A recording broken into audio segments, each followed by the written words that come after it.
over to the MCU today. Yes, yet another in the old franchise, do we call it? Whatever you want to call it. I'm going to look at a Volume 3. I'm going to look at Volume 3 of Guardians of the Galaxy. Please, if you're new to the channel, push that subscribe button, push the bell notifications. Everything film and TV, of course, reviews, information, blogs, lots of different stuff. Great to have you on board and share your comments. Let me know what you think about this or anything else to do with film and TV. Be great to hear from you. You can press that little like button, guys. I'm struggling just to get 10 likes at the moment. Just please, just if you're watching, just press that little like button. It'd be great to at least get 10 likes for these reviews and previews, etc. I'd be very, very grateful. So please take pity on me and smash that like button. Right, Guardians of the Galaxy Volume 3. I'm not begging anymore. Let's get on with what this is all about. If you ever watched any of my reviews, I'm not the biggest fan, not just DC stuff, but Marvel stuff. I'm very critical. I expect a little bit more, but I appreciate that these things have the fans. And the same with the Guardians of the Galaxy. I thought they were okay. Don't get me wrong. The first couple of these were fine. So let's have a look from that point of view on Volume 3. All I'm trying to say is I'm not dyed in the wool. I'm going to give this 10 out of 10 just because it's MCU, it's Guardians of the Galaxy. 12A certificate, 150 minutes, far too long for me. Again, if you watch my stuff, just doesn't. I mean, if you're a fan, yeah, it's great to have 2.5 hours. But if you're not a dyed-in-the-wool fan, it's a bit long for me. But real fans of this will enjoy it. I mean, why not? They probably want 3, 4, 5 hours of it. Superhero film, of course, based on the Marvel comic superhero team Guardians of the Galaxy, and a sequel to both Guardians of the Galaxy back in 2014. Where's all the time gone? And Guardians of the Galaxy Volume 2 from 2017. Doesn't seem like 6 years ago. And it's the 32nd film, I believe, according to Wikipedia, in the Marvel Cinematic Universe. It was written and directed by James Gunn. The cast include a lot of people coming back, 1 or 2 new faces: Chris Pratt, Zoe Saldana, Dave Bautista, Karen Gillan, Pom Klementieff, I love that name, Vin Diesel, Bradley Cooper, Will Poulter, Sean Gunn, Chukwudi Iwuji, Linda Cardellini, Nathan Fillion, and yes, the wonderful Sylvester Stallone. So what's it about? Well, still reeling from the loss of Gamora, Peter Quill rallies his team to defend the universe and one of their own, Rocket, and a mission that could mean the end of the Guardians if not successful, or they could come back in another timeline and do it all again, couldn't they? But I'll not bang on about that sort of thing. This premiered at Disneyland in Paris, yes, on April the 22nd, 2023, and was released more or less worldwide in the US, of course, on and around the 5th of May 2023. I'm recording this on the 29th of May 2023, so any scores and comments are at that date. The reaction to this film, well, the public are very, very positive, to say the least. Internet Movie Database, 8.2 out of 10. That's not bad, is it? 141,000 scores and reviews. 113,000 of those scored it between 8 and 10. And just 2,300 scored it between 1 and 3. So overwhelming support for this film. The Rotten Tomatoes audience, again, very positive, 4.6 out of 5 on over 10,000 reviews, with a percentage of positivity of 92%. So only 8 people out of 100 weren't positive about this, so that's not bad, is it?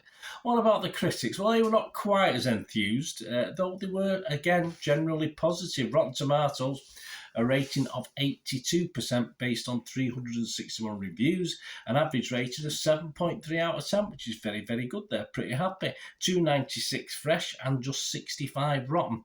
Wendy Hyde from The Observer in the UK, she was fresh on it. She said, a picture that balances a slightly overstuffed storyline with mischief, humour and the biggest of hearts. Yeah, I think there's plenty of heart in this, sometimes not quite well placed, but again, humour has not been working for me on these Marvel films, and it didn't really appeal to me on this one either. So the humour doesn't really work, but obviously it worked for Wendy.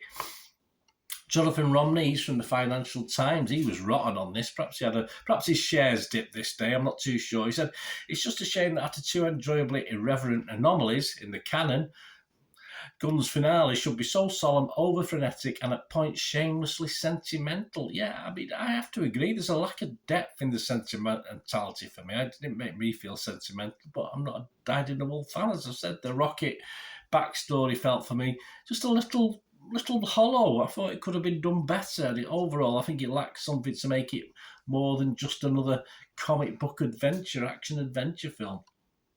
Did lack a little bit of depth. The site's consensus read, a galactic group hug that might squeeze a little too tight on the heartstrings. The final Guardians of the Galaxy is loving that last hurrah for the MCU's most ragtag family. Hooray.